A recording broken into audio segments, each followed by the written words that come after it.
Entitled mom tries to force me to sell my property to pay for her daughter's college and does this when I refused. I am a property owner, 34M, with a string of houses in my name in our hometown. This has been due to years of hard work, careful investments, and sacrifices made along the way. Just to give context, I come from a modest family. My parents were both blue-collar workers and labored tirelessly to provide a comfortable life for me and my siblings. They always dreamed of owning their own house one day, but it was beyond their reach. It was their upbringing that ignited my ambition and fueled my determination to build a better life for myself and my family one day. I met my wife during our college years. My wife shared similar experiences in her family. Raised by a single mother who worked multiple jobs to make ends meet, she learned the significance of financial prudence and resourcefulness. We both wanted to overcome financial struggles one day and create a stable life for our children in the future. My wife and I tirelessly bought and flipped houses over the years. We saved every penny and made careful investments that eventually led to our ownership of several properties. Each property represented years of hard work, countless sacrifices, and a shared dream between us. Today, I am a father to 2 wonderful kids, a son and a daughter. Our properties are not just a source of income but a symbol of our dedication to securing a future for our children. Little did I know that my life would soon take an unexpected twist, thanks to an entitled woman named Emily, 40F, who has been one of my tenants for a few years. She resides in a comfortable 3-bedroom house that I carefully saved up and purchased years ago before I got married to my wife. The property is located in a prime location in the city and is in close proximity to her daughter's high school. Emily was a single mother, as her husband had unexpectedly abandoned her after their daughter was born. When I became aware of her circumstances, I offered her a subsidized rent to enable her to move in. Though I knew I would lose out on money, I wanted her and her daughter to be able to afford to live there. Over the years, I have never increased the rent, and it has remained the same. Emily had been a reliable tenant over the years and paid her rent on time. We had developed a casual landlord-tenant relationship over time and sometimes kept in touch when she needed my help around the house. Her daughter was a high school senior and was preparing to apply for college. 3 months ago, Emily informed me that her daughter had been accepted into a prestigious out-of-state university, which was a remarkable achievement for any high school graduate. However, this university was also very expensive, and unfortunately, her scholarship didn't even cover 10% of her fees. I knew the financial obstacles of higher education and had my reservations about how they would manage it. One day, Emily asked to meet me. Thinking that it had something to do with the renovation required around the house, I agreed without much hesitation. We sat down in the living room of the house where she started by saying that she really appreciated the fact that I had been generous with her when it came to rent. She continued to tell me that she really wanted her daughter, Lily, to attend her dream university, but after crunching the numbers, including tuition, housing, and other expenses, she realized that it was too much for her to handle alone. She had even reached out to financial aid, looked into scholarships, and had taken up a part-time job after her full-time one, but it was still not enough. I nodded my head solemnly in understanding, thinking maybe she was going to ask me if she could delay paying the rent for the month, which would have been understandable. Instead, Emily had a staggering request for me that left me dumbfounded. She asked me if I could sell the property that she was living in. I looked at her inquisitively as she continued to explain that the property I owned and had rented out to her would fetch good money, which would help her fund her daughter's college education. "Are you serious?" I responded, a mix of astonishment and disbelief. "You want me to sell my property to pay for your daughter's college tuition?" Emily's eyes pleaded with me as she insisted that it was her only hope to secure her daughter's future. She mentioned that she had already had the entire property appraised, and was confident that it could cover her daughter's entire college fees. I asked her if she had lost her mind because there was no way that I was going to sell my property for her daughter to go to a high-end university. I told her that this house meant something to me, and I wasn't going to sell my property just like that. Emily insisted again, telling me that I could loan the money and her daughter would pay me back once she graduated. Although I knew the importance of a college education, I was not going to accept her outrageous request. Hearing her plead made it clear that she was determined to find a way to fund her daughter's dreams, even if it meant making an outlandish proposition to a stranger. I calmly explained to Emily that the property was a significant part of my livelihood, and I couldn't simply part with it. The burden of her daughter's tuition shouldn't fall on my shoulders.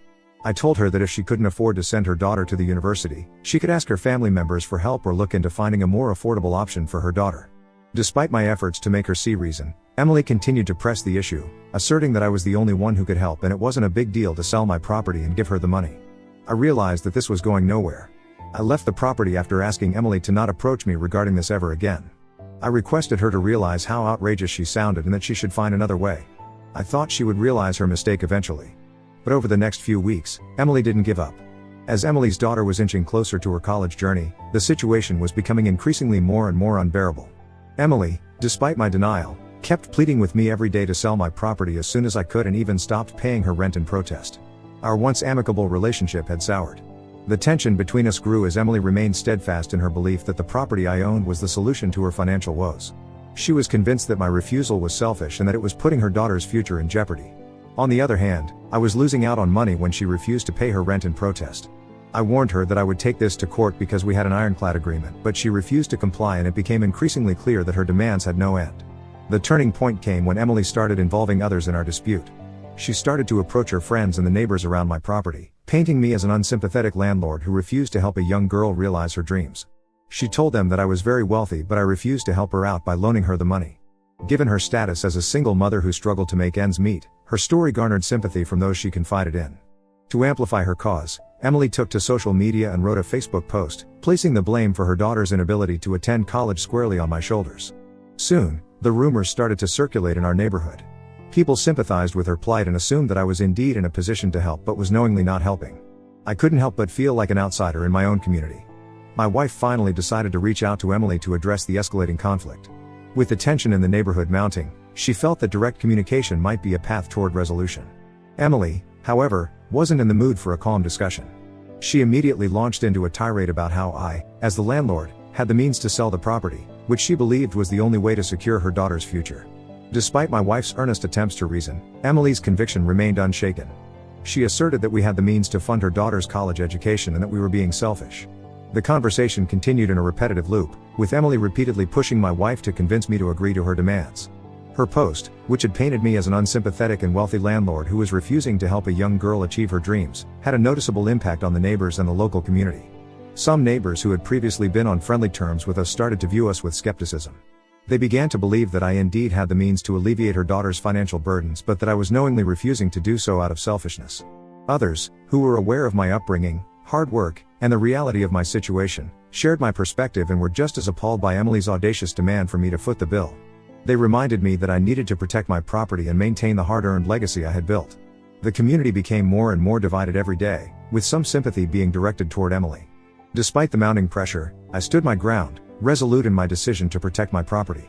I had invested years of hard work and sacrifice to secure it, and it was not something I was going to part with simply. Meanwhile, Emily continued to fuel the flames, accusing me of lacking empathy and exploiting living in my property rent-free. Her social media posts became increasingly vocal, sharing stories of her daughter's determination and the countless sacrifices she had made to prepare for college. As a result, the debate escalated from a private disagreement to a public discourse. The weight of the allegations started affecting my family also. My kids began to experience bullying at school, with their classmates parroting the false claims they had heard from social media about me.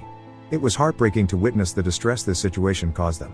It was then that I decided that it was time to take action. I had kept quiet thinking that Emily would eventually stop, but now that my children were being affected, it was time to set the record straight and defend my integrity. I reached out to a lawyer who specialized in property disputes and tenant-landlord conflicts. We immediately drafted a cease and desist letter to put an end to Emily's defamatory actions and protect my standing within the community. My lawyer informed me that the cease and desist letter was the first step in our legal battle, and if Emily didn't back down, we would take it all the way to court. When Emily received the letter, she was understandably surprised. She attempted to reach out to me by phone, but I chose not to answer her calls. So she sent me a text message expressing her desire to talk to me and clear this out before things could go too far. She told me that this was all just a huge misunderstanding and that she and I could talk this out.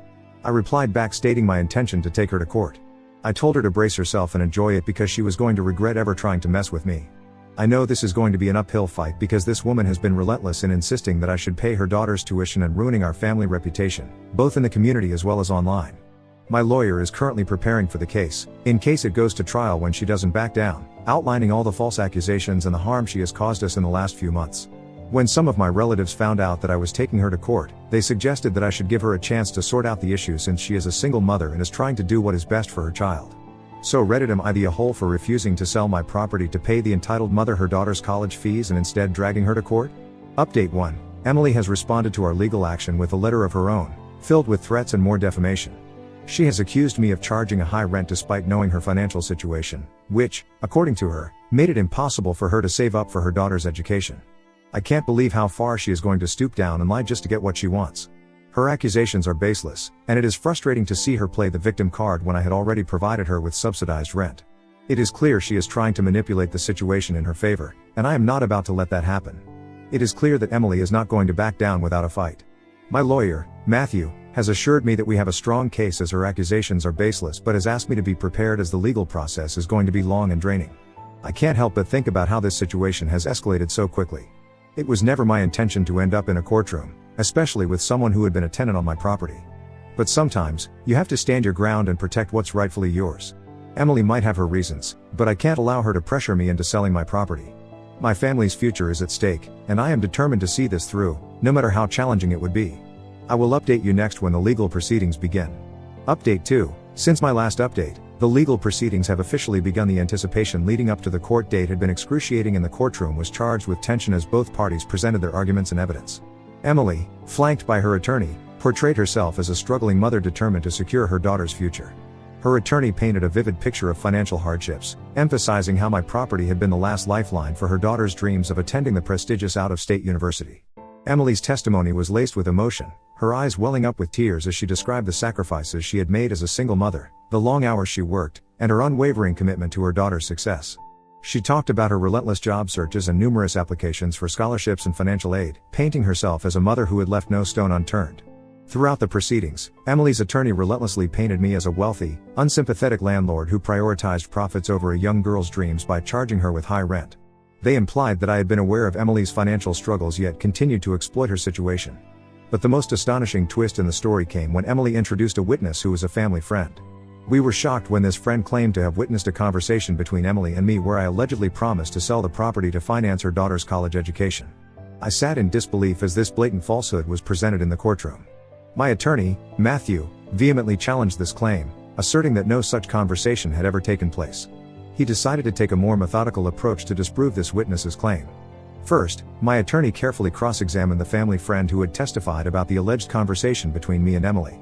He posed a series of detailed questions aimed at establishing the credibility of the witness's memory. Matthew asked about the date, time, and location of the supposed conversation, seeking to elicit inconsistencies or gaps in the recollection of events. In response, the family friend struggled to provide consistent details and could not produce any concrete evidence, such as text messages or emails, to support their claim. Their testimony became increasingly shaky under the scrutiny of the cross-examination.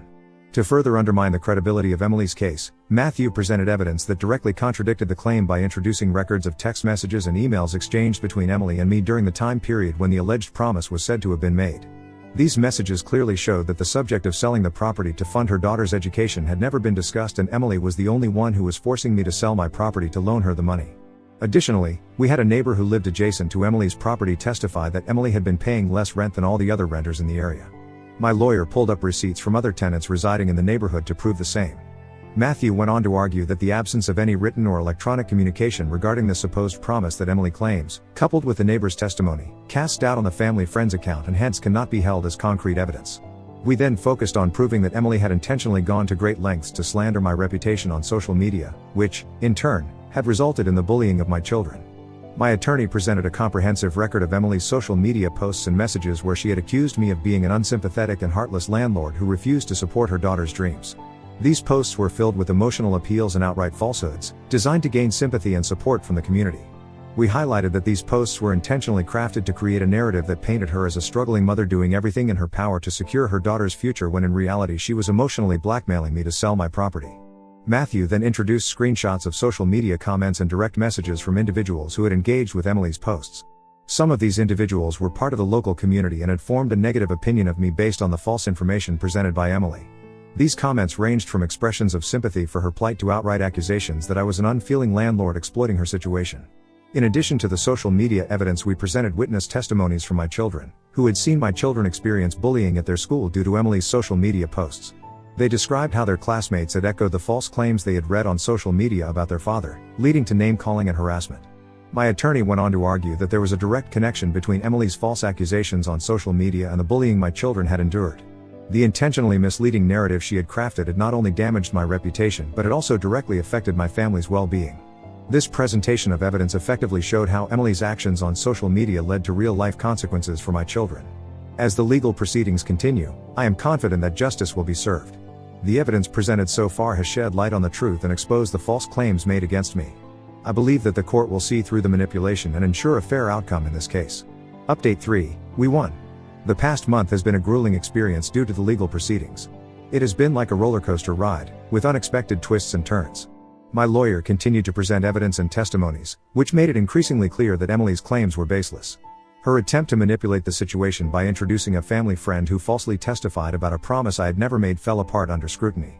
The lack of concrete evidence and inconsistencies in the witnesses' account cast doubt on the validity of their claims. After a thorough examination of all the evidence and testimonies, the judge finally announced the verdict and ruled in my favor.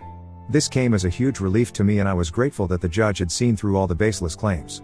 Emily was found guilty of defamation and was ordered to pay damages for the harm she had caused to my reputation, starting with paying the rent for the previous months and additional fines.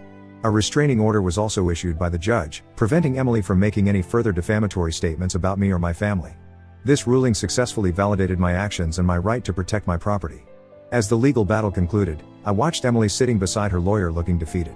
I turned to look at her daughter, Lily, and couldn't shake off the thought that her dreams had been compromised by her mother's sense of entitlement. This nightmare was finally coming to an end with justice being served. It was a lesson for everyone on the importance of defending oneself and not letting someone else's audacious demands shake our core beliefs. I can now move forward with a renewed sense of self-assurance and the knowledge that my house and our livelihood are secure. I would like to thank everyone who has supported me in this journey so far. The mental pressure and struggles my family and I went through were immense, but ultimately, truth prevailed. Update 4. It has been 6 months since my last update. Following my courtroom victory, the restraining order has effectively silenced Emily, and the damages she had to pay for defamation provided some level of consolation for the harm done to my reputation. Emily and her daughter had to move out after I gave them the eviction notice. While their circumstances remained challenging, I knew they were no longer my responsibility. I did feel a twinge of sympathy for her daughter's lost educational opportunities, but the reality was that her mother's audacious request had put their family in a difficult situation. Emily was also forced to take down her defamatory social media posts as part of the court's ruling, and everyone quickly found out the extent of her lies. The last I heard about them was when her daughter, Lily, reached out to me with an apology out of nowhere. Lily had always been a great kid and I had watched her grow up, but when her mother started falsely alleging me, I cut off contact with them. I was surprised that she wanted to get in touch with me after her mother publicly lost the case. Her message was filled with genuine remorse for the way her mother had behaved and the consequences that had befallen her family as a result. She expressed gratitude for our patience and understanding during the ordeal, recognizing that her mother's actions had caused harm to both our families.